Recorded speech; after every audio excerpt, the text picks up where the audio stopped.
नमस्कार साथियों, अखिलेश एजुकेशन में आप सबका स्वागत है।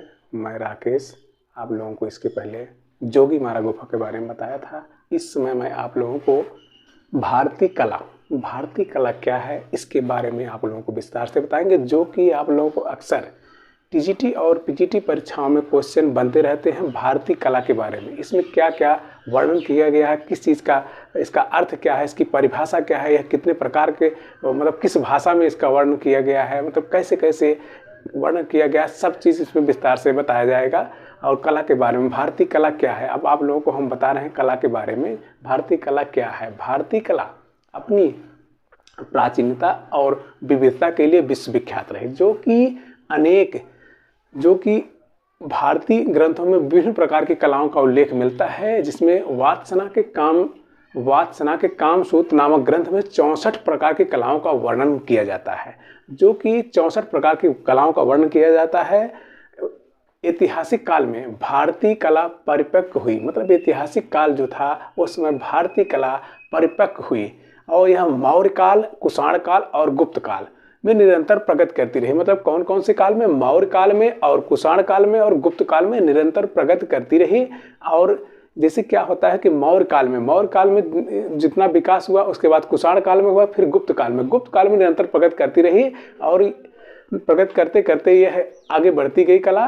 और कला में आगे हम बढ़ते हैं तो अशोक के शिलालेख, मतलब उसमें आगे बढ़ते हैं तो अशोक के शिलालेख स्तंभ लेख में कलात्मक दृष्टि, जैसे सारनाथ स्थित अशोक जो स्तंभ है वहाँ पे 4 प्रकार के सिंह चक्र पाए जाते हैं, जो कि उसमें चारों सिंह चक्र में जिसमें हाथी है, घोड़ा है, सांड है और सिंह है। मतलब हाथी का चित्र उसमें मिलेंगे आपको, और घोड़े का चित्र मिलेंगे, और सांड का चित्र मिलेंगे, और सिंह का चित्र मिलेंगे। आप लोगों को अशोक स्तंभ में जो चारों पशुओं के चित्रण आपको मिलेंगे वह अशोक स्तंभ में मिलेंगे, जिसमें 4 प्रकार के सिंह चक्र पाए जाते हैं। श्रेष्ठतम कलाओं के लिए यह विख्यात रहे, जिसे उस समय श्रेष्ठतम कलाओं के लिए कुषाणकालीन विकसित गांधार और मथुरा कलाओं का श्रेष्ठतम उदाहरण है। मतलब विकसित गांधार और मथुरा का श्रेष्ठतम उदाहरण है। गुप्त काल, जैसे जो गुप्त काल के समय में जो कला अपने चरम सीमा पर थी, उस समय का वर्णन जो है आर्थिक दृष्टि से संपन्न नहीं था, बल्कि वह कला, मतलब उस समय कला जो थी आर्थिक रूप से क्या होता है कि उस समय कलाकारी जो थी, मतलब पैसे की कमी, आर्थिक मतलब होता है कि पैसे की कमी से उस समय कला अपने पूर्ण रूप से विकसित नहीं हुई थी, बल्कि कलात्मक कला की दृष्टि में संपन्न थी, न कि आर्थिक दृष्टि में संपन्न थी। इसका वर्णन इस प्रकार किया गया है कि कलम उस समय गुप्त काल के समय में कला जो थी अपने कलात्मक दृष्टि से संपन्न थी, न कि आर्थिक दृष्टि संपन्न थी। इस प्रकार की कला का वर्णन उसमें मिलता है। अब आप लोगों को कला का अर्थ आगे हम बताएंगे, कला का अर्थ क्या है। जैसे आपने देखा कला का अर्थ, मतलब कला का अर्थ क्या है, ठीक है। से कला हो गई, कला का अर्थ, इसकी मतलब यह शास्त्रों के माध्यम से, मतलब क्या होता है, शास्त्रों के माध्यम से पता चलता है कि कला शब्द का प्रयोग सर्वप्रथम किसमें? ऋग्वेद। सर्वप्रथम किस वेद में किया गया है? ऋग्वेद में इसका वर्णन सर्वप्रथम किया गया है। जैसे यथा कला यथा सप मध सुड़ सह नयामति, मतलब इस प्रकार का वर्णन इसमें किया गया है। यथा कला मतलब इसका वर्णन जो होता है शास्त्रों में ऋग्वेद, मतलब शास्त्रों में ऋग्वेद में इसका वर्णन मिलता है। उसमें यह वर्णन किया गया यथा कला यथा सप मध सुण सह नयामति, मतलब इस प्रकार का वर्णन किया जाता है। कला शब्द का यथार्थवादी प्रयोग, मतलब कला का यथार्थवादी प्रयोग सर्वप्रथम किसने किया था? भरत मुनि ने। किसने किया था? भरत मुनि ने अपने नाट्यशास्त्र में प्रथम शताब्दी, मतलब पहली शताब्दी में इसका वर्णन किया था। उसमें क्या लिखा था? उसमें न तज ज्ञानम न तच शिल्पम न सा विद्या न सा कला, मतलब न तज ज्ञान मतलब ऐसा कोई ज्ञान नहीं, ऐसी कोई शिल्प नहीं, ऐसी कोई विद्या नहीं जिसमें कला का वर्णन न किया गया हो। अर्थात ऐसा कोई ज्ञान नहीं, ऐसी कोई शिल्प नहीं, ऐसी कोई विद्या नहीं जिसमें कला का वर्णन न किया गया हो। इसको आचार्य भरत मुनि ने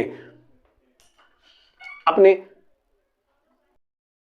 न सा ज्ञान न सा तत्शिल्प न सा विद्या न सा कला, अर्थात ऐसा कोई ज्ञान नहीं, ऐसी कोई शिल्प नहीं, ऐसी कोई विद्या नहीं जो कला हो। अपने भरत मुनि मतलब ऐसे नाट्यशास्त्री हैं जो भरत मुनि प्रथम शताब्दी में, पहली शताब्दी में उन्होंने ऐसा वर्णन किया है। उन्होंने कहा ऐसी कोई विद्या नहीं, ऐसा कोई ज्ञान नहीं, ऐसी कोई कला नहीं जो कला ना हो। मतलब उनका वर्णन था कि ऐसी कोई विद्या नहीं, मतलब आप जो किताब पढ़ते हैं, ठीक है, किताब पढ़ते हैं, ऐसी कोई विद्या नहीं जो कला ना हो। ऐसी कोई शिल्प मतलब ऐसा कोई लिखावट, ऐसा कोई कुछ ना हो जो विद्या कला ना हो। ऐसी कोई विद्या मतलब कोई ऐसा ज्ञान प्राप्त आप कर रहे हैं जो कला ना हो, अर्थात ऐसा कोई ज्ञान नहीं है, ऐसी कोई शिल्प नहीं है जो कि ऐसी कोई विद्या नहीं जो कला ना हो। कला का वर्णन आप लोगों को हमने बताया। इसके आगे बढ़ते हैं। कला का संस्कृत भाषा का शब्द, मतलब किस भाषा का शब्द है?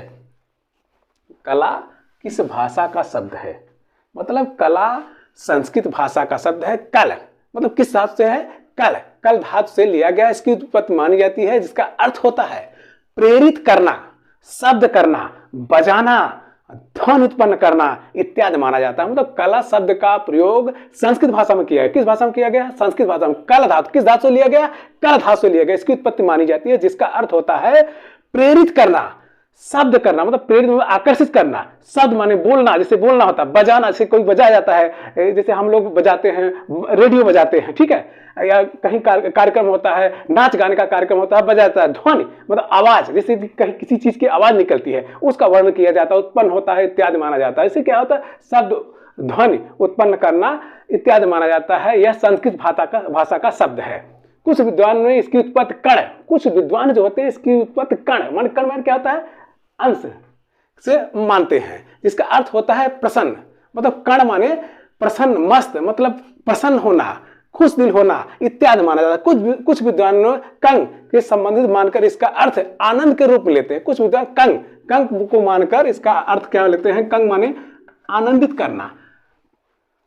कुछ विद्वान इसको आनंद से लेते हैं। जैसे आनंद मतलब जैसे आप कहीं किसी कार्यक्रम में किसी जगह जाते हैं, बैठ जाते हैं वहां, ठीक है, वहां बैठने के बाद क्या होता है? कोई कार्यक्रम, नाच गाने का कार्यक्रम होता है, सार्वजनिक कार्यक्रम चल रहा होता है, वहां आप प्रसन्नता का अनुभव करते हैं, ठीक है, उसको आनंद के रूप में लेते हैं। वह शब्द जो है संस्कृत भाषा के कला शब्द का प्रयोग किया गया है।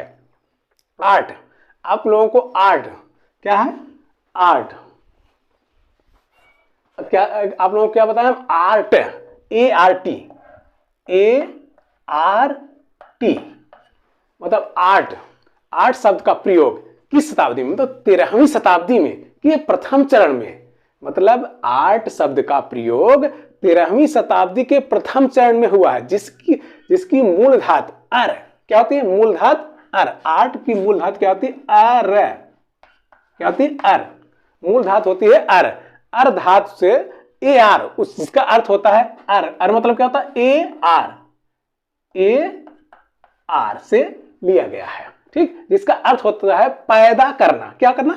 किसी चीज को, मतलब कोई कार्य करिए आप, उसको पैदा करना, मतलब ठीक है, उस रूप से लिया जाता है पैदा करना, जिसका अर्थ होता है फिट करना। जैसे कोई काम आप, जैसे कोई घर, मकान, दीवार क्या बनाते हैं आप, कुछ भी बनाते हैं तो वह आप पैदा कर रहे हैं, वो अपनी कला से, अपनी बुद्धि से और विवेक से उस कार्य को कर रहे हैं, तो उसका होता है पैदा करना। आप अपने हिसाब से बना रहे हैं, पैदा करना। इस प्रकार कला के अर्थ दो प्रकार के प्रयोजन बताए गए हैं। जैसे शिल्प कौशल की प्रक्रिया और युक्त सुजन और सुंदर एवं सुखद रूप होता है। मतलब कला दो प्रकार की होती है, शिल्प कौशल और प्रक्रिया और युक्त और सुजन और सुंदर और सुखद रूप होता है। आर्ट शब्द प्राचीन लैटिन भाषा के आर्स ARS शब्द से बना है। किस शब्द से बना है? लैटिन भाषा के AR शब्द से बना होता है, जिसका अर्थ होता है लैटिन भाषा में ART, मतलब आर्ट शब्द से बना हुआ, जिसका मतलब होता है कला।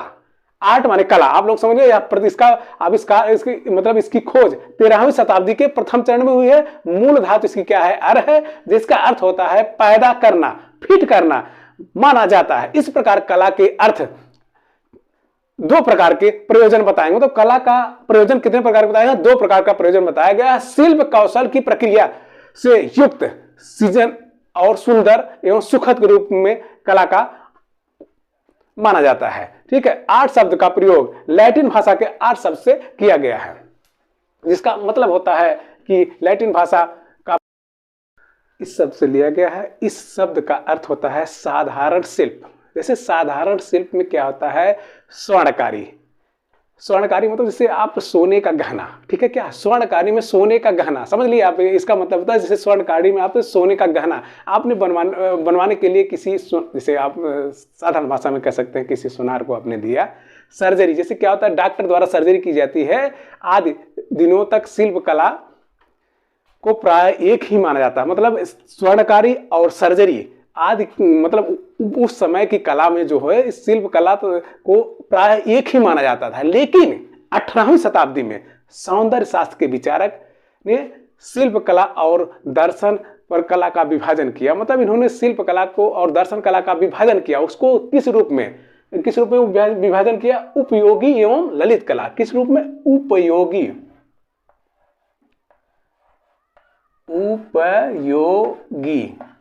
और पहली कला क्या है, उपयोगी कला। दूसरी क्या है, ललित कला, ठीक है, ललित कला। पहली कला क्या है, उपयोगी। उपयोगी मतलब आप लोग सीधे समझ लीजिए, उपयोगी मतलब उपयोग करने वाली चीज। क्या उपयोग की जाती है, जैसे उपयोग में क्या लेते हैं, उपयोगी कला क्या है, ठीक है, इसके बारे में। उपयोग में जैसे उपयोगी कला और ललित कला के रूप में विभाजन किया। उपयोगी कला क्या है, इसके रूप क्या है, इसकी परिभाषा क्या है, ठीक है, इसके बारे में आपको बताएंगे उपयोगी कला के बारे में, ठीक है, कला की परिभाषा। ठीक, इसका आगे बढ़ते हैं, उसके आगे बढ़ेंगे तो हम आपको बताएंगे इसको, उपयोगी कला और ललित कला का विस्तार आपको आगे बताएंगे हम, ठीक है। फिर आगे बढ़ते हैं हम, कला की परिभाषा। मतलब कला की परिभाषा को वैज्ञानिकों ने, अनेक वैज्ञानिकों ने किस प्रकार से वर्णन किया है उसका वर्णन आगे हम बताएंगे। वीडियो में आप लोग बने रहिएगा, इसको ध्यान से सुनिएगा, एकदम इंपॉर्टेंट क्वेश्चन आपको बताते रहेंगे। कला के संबंधित कला की परिभाषा क्या है,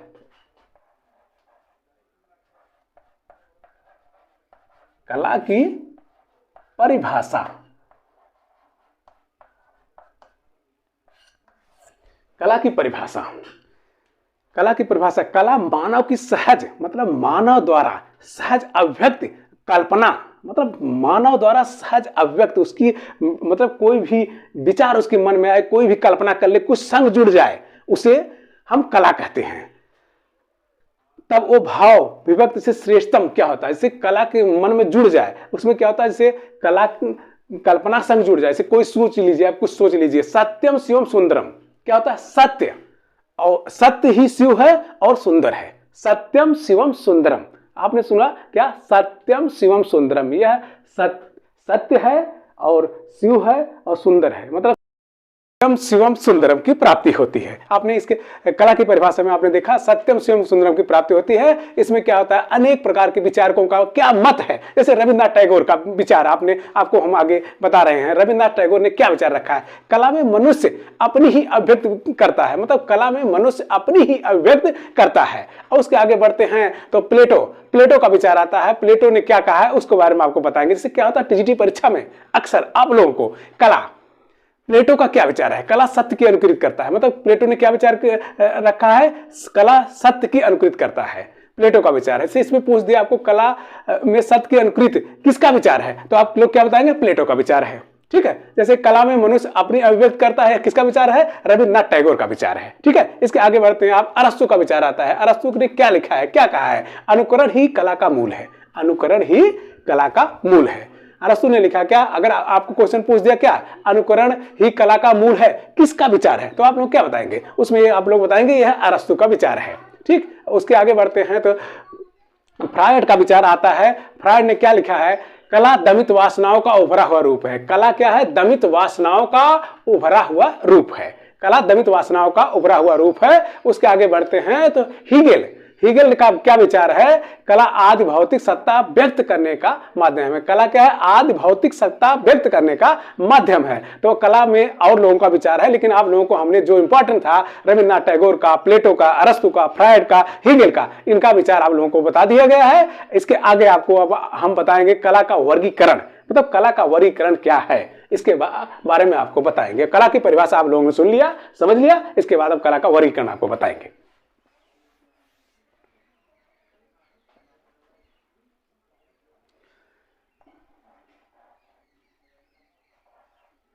कला का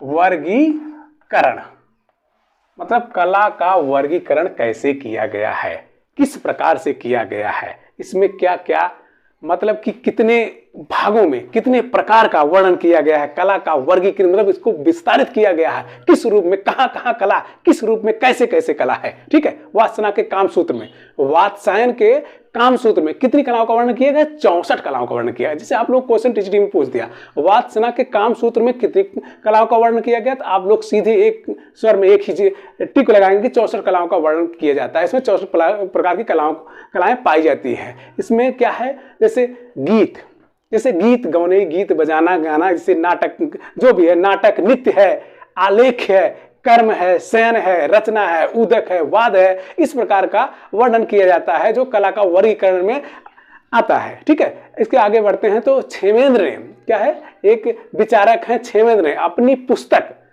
कला विलास, क्षेमेंद्र ने अपनी पुस्तक क्या है, कला विलास में कितनी प्रकार की कलाओं का वर्णन किया है। क्षेमेंद्र ने अपनी पुस्तक कला विलास में कितनी प्रकार की कलाओं का वर्णन किया गया है, कला में कितनी प्रकार की कलाएं का वर्णन किया गया है। जैसे कि आप लोगों को बताया गया है कला विलास पुस्तक क्षेमेंद्र ने लिखा है। किसने लिखा है, जैसे आप लोग क्वेश्चन पूछ दिया कला विलास पुस्तक किसने लिखा है, तो आप लोग क्या क्वेश्चन का जवाब देंगे, क्षेमेंद्र ने लिखा है। ठीक है, इसमें जैसे कला विलास में कितनी प्रकार की कलाओं का वर्णन, 64 प्रकार की कलाओं का वर्णन किया गया है कला विलास में। इसके आगे जनपयोगी में बढ़ेंगे, ठीक है, इसके आगे बढ़ेंगे जनपयोगी में 64 प्रकार के, कला विलास में भी 64 प्रकार की कलाओं का वर्णन किया गया है, जनपयोगी में भी 64 प्रकार की कलाओं का वर्णन किया गया है। सोनारों की कला, क्या है, सोनारों की कला में कितने प्रकार की कलाओं का वर्णन किया गया है, इसमें भी आपको 64 प्रकार की कलाओं का वर्णन मिलेगा। ठीक है, उसके आगे बढ़ते हैं तो वेश्याओं, मतलब क्या है, वेश्याओं की कलाएं, ठीक है, कितनी है, 10। ठीक है, वेश्याओं की कितनी कलाएं हैं, 10। उसके आगे बढ़ते हैं, फिर क्या है, भेषज कलाएं,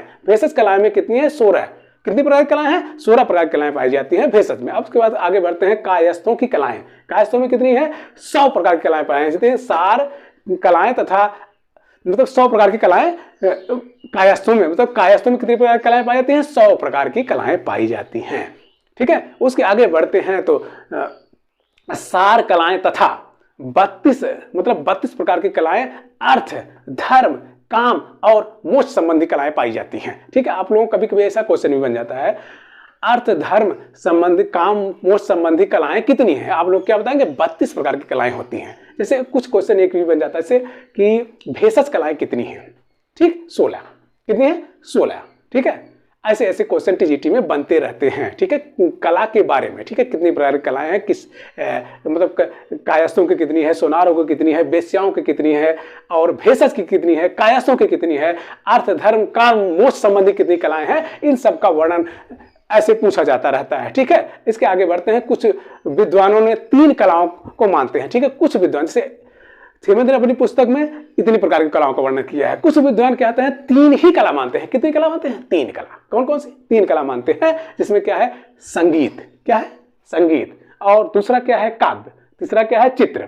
3 प्रकार की कलाओं का आधार क्या है, भाव तथा रस, और इसमें उत्कृष्ट, काव्य उत्कृष्ट, मतलब भाव, रस और क्या होता है, काव्य उत्कृष्ट का वर्णन। मतलब 3 कलाएं जो कि कुछ विद्वानों ने 3 कलाएं मानी हैं, उसमें क्या होता है, काव्य है, संगीत है, काव्य है, चित्र है। 3 प्रकार की कलाओं को बताया गया है, जिसका मतलब, इसका मतलब क्या होता है, भाव है, रस है और काव्य का उत्कृष्ट वर्णन किया जाता है। काव्य कला, संगीत कला, चित्र कला और मूर्त कला और स्थापित कला। मतलब आगे बढ़ते हैं तो कुछ विद्वान इसको 5 कला मानते हैं। कितना मानते हैं, 5 कलाएं मानते हैं, काव्य कला, संगीत कला, चित्र कला और मूर्त कला और स्थापत्य कला। ठीक है, उत्कृष्ट है। ठीक है, इसके आगे काव्य कला, जैसे कि कुछ विचारकों का मत है काव्य कला, संगीत कला, चित्र कला, मूर्त कला और स्थापत्य कला कितनी कला है, 5 कला। कुछ विचारकों का मत है कि कितनी कला होती है, 5 कला होती है। मुख्य रूप से कला 2 होती है। मुख्य रूप से कला कितनी होती है, 2। जैसे इसके पहले आप लोग को हमने बताया कि कला इसकी मुख्य रूप से कितनी होती है, 2। इसके पीछे हमने बताया था, उसको मैं विस्तार से बताऊंगा। 2 कलाएं क्या हैं, इसके पहले हमने कहा था कि उसको विस्तार से बताएंगे। उसमें क्या था, उपयोगी कला और ललित कला। मुख्य रूप से कला कितनी होती है, 2 होती है। कौन कौन सी, पहली क्या है,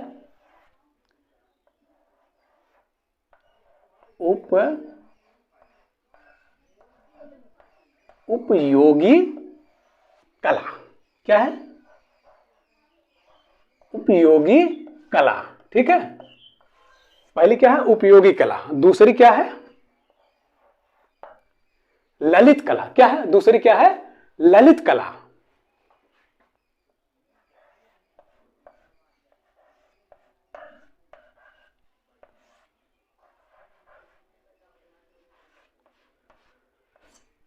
पहली उपयोगी कला हो गई, दूसरी क्या है? ललित कला। ललित कला, उपयोगी कला क्या है और ललित कला क्या है? ठीक है, इसका वर्णन अब आप लोगों के सामने प्रस्तुत किया जा रहा है। इसमें अगर आप लोगों को ये टॉपिक पसंद आए तो लाइक करिए, कमेंट करिए। ठीक है, आगे आपको हम उपयोगी और ललित कला के बारे में बताएंगे कि यह दो कलाएं, मत अब तक आपने इतनी कलाओं का वर्णन किया, अब क्या है? दो कलाएं, मुख्य रूप से कितनी है? दो कलाएं हैं। कौन कौन सी? उपयोगी कला और ललित कला। उपयोगी कला में क्या है?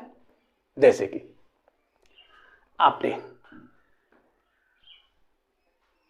आपके घर शादी पड़ गई। ठीक है, शादी में आभूषण निर्माण क्या होता है? जैसे आप किसी के यहाँ गए, किसी, अब तो उस भाषा में जैसे किसी दुकान पे गए जहाँ सोना चांदी बनता है। ठीक है, आभूषण का निर्माण होता है, वहां गए आप। ठीक है, आभूषण का निर्माण कराने के लिए आप गए, तो वो भी एक कला है। ठीक है, आप गए आभूषण निर्माण कराने के लिए, जो आभूषण बनाता है वह भी एक कला है। उसके आगे आता है रंगाई।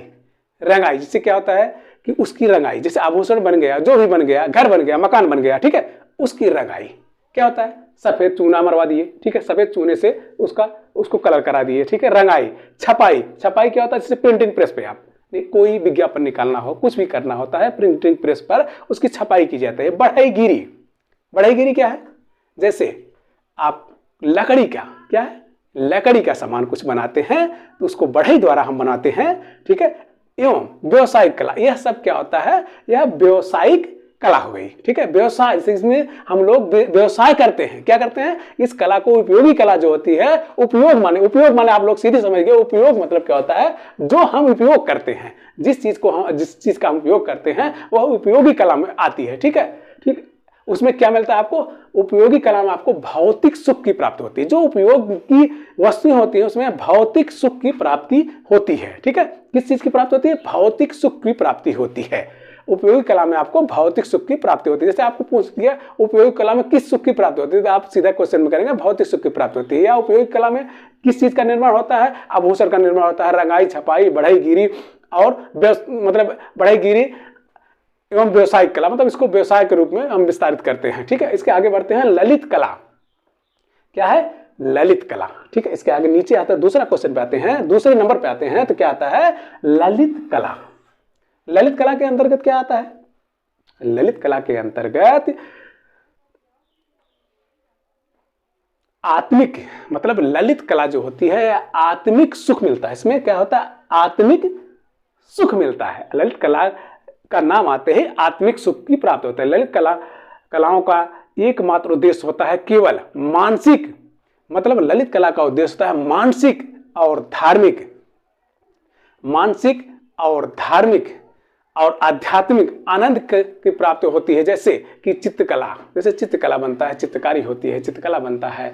मूर्तिकला जैसे आप लोग देखते होंगे कि नवरात्र के समय में मूर्ति बनाई जाती है। उसका क्या है? मूर्ति में जो भी मूर्ति बनाई जाती है, देवी देवताओं अनेक प्रकार की मूर्तियां बनाई जाती है, सब कला है। क्या है? सब भी कला है। वस्तु पे जो कलाकारी की जाती है वह कला। संगीत कला, जैसे हम लोग क्या होता है संगीत का गायन बजायन कुछ भी करते हैं, वह संगीत कला। काव्य कला, ठीक है, काव्य कला। उसके आगे बढ़ते हैं काव्य कला। ललित कला के दो भेद, जैसे क्या होता है, आपने उपयोगी कला ललित कला पढ़ा, उसके नीचे जाएंगे। जैसे ललित कला के कितने भेद होते हैं? ललित कला के दो भेद होते हैं। ललित कला के कितने भेद होते हैं? दो भेद होते हैं। जैसे ललित कला में दो प्रकार के भेद होते हैं। जैसे रूपवत कलाएं, जिसमें रूप का, जैसे रूपप्रद कलाएं ना, क्या है? ललित कला में कितने प्रकार की कलाएं होती हैं? दो प्रकार की।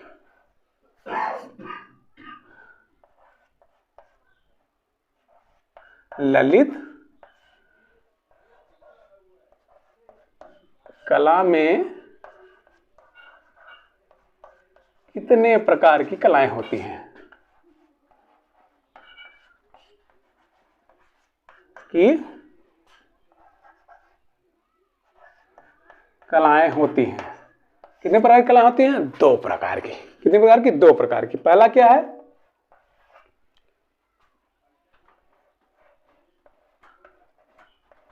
रूपप्रद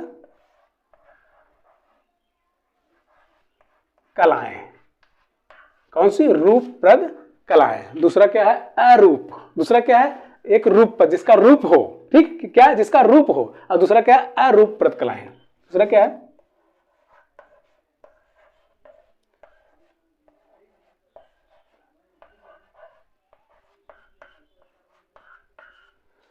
पहला क्या है? रूपप्रद कलाएं। दूसरा अरूपप्रद कलाएं। जिसमें क्या होता है? रूपप्रद कलाएं में क्या होता है? जिसमें रूप चित्र का वर्णन किया जाता है। रूपप्रद कलाएं अरूपप्रद कलाएं होती हैं। जिसमें क्या होता है कि इसमें रूप का निर्धारण किया जाता है, जिसमें रूप नहीं होता है, वो अरूपप्रद कलाएं होती हैं, इसके अंतर्गत आती हैं। और क्या होता है कि जैसे कि आप लोगों को इसमें ललित कला और काव्य क्या है, उपयोगी कला के बारे में बताया गया है। और उसके बाद आते हैं हम काव्य कला। काव्य कला में स्वर तथा व्यंजन का अर्थ होता है। जैसे काव्य कला क्या होती है?